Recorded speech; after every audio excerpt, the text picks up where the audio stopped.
morning, everybody. My name is Siva Havel.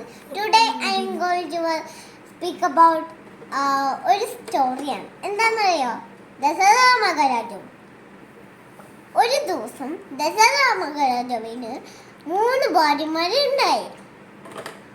അപ്പോ 3 ഭാര്യമാർക്ക് ഒരു കുട്ടി ഉണ്ടായില്ല. അവര് പ്രാർത്ഥിച്ചോണ്ടിരിക്കുന്നു കുട്ടികളെ വേണ്ടിയിട്ട്. എന്നിട്ട് ഒരു പായസം കിട്ടി. എന്നിട്ട് ചോദിച്ചു ദശരഥ മഹാരാജാവിന് അത് ചോദിച്ചു. അത് കുടിച്ചു കഴിഞ്ഞാൽ കുട്ടികളുണ്ടാവുമെന്ന് പറയുന്നു. എന്നിട്ട് അത് കുടിച്ചു. ഒരു പായസം കൂടി ഉണ്ടായി. അപ്പം അത് കുടിച്ചു. എന്നിട്ട് 4 കുട്ടികൾ ഉണ്ടായി. അത് കഴിഞ്ഞിട്ട് ശ്രീരാമന് സന്തോഷമായി. അടുത്തത് ശ്രീരാമനാണ്.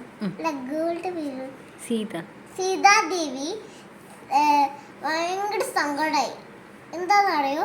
ശ്രീരാമന് 6 പ്രാവശ്യം കാട്ടി പോവാന്ന്. എന്നിട്ട് സീതാദേവി ഭയങ്കര കരച്ചില്. എന്നിട്ട് കരച്ചില് സങ്കടം പറഞ്ഞിട്ട് പ്രാർത്ഥിച്ചുകൊണ്ടിരിക്കുകയാണ്. അപ്പൊ